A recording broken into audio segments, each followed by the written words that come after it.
आपण जेव्हा पाहतो तेव्हा जसं गांधींनी असं म्हटलं होतं की भारतीय माणूस कोण आहे, तर या भौगोलिक प्रदेशामध्ये राहणारा कोणत्याही धर्माचा माणूस हा भारतीय आहे. तसं महाराष्ट्र धर्माच्या चौकटीत कोण बसतं, तर इथला मराठी हिंदू बसतो, मराठी मुसलमान बसतो, मराठी ख्रिश्चन बसतो, मराठी बौद्ध बसतो, मराठी जैन जो गावाखेड्यात राहणारा आणि तिथल्या वस्तीवर जोडून घेतलेला आहे, अशा सर्वांना जोडणारा एक ग्लू आहे तो.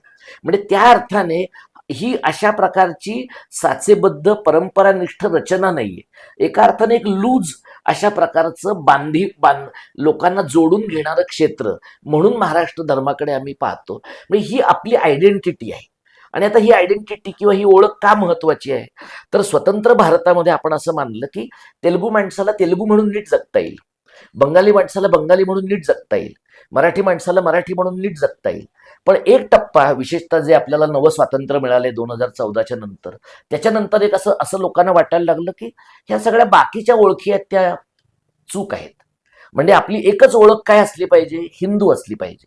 आणि आत्ता गेल्या काही महिन्यांमध्ये काही वर्षांमध्ये लोकांचं झालंय की ती ओळख पण सनातनी असली पाहिजे. आता ही जी सनातनी ओळख आहे ती गायपट्ट्यातल्या हिंदूची आहे. त्याच पद्धतीने या देशावर आम्ही कधीतरी राज्य केलं होतं, त्यामुळे आम्हीच इथल्या एकेकाळच्या राज्यकर्त्यांचे वारस आहोत असं वाटणारे उत्तर भारतीय मुसलमान आहेत.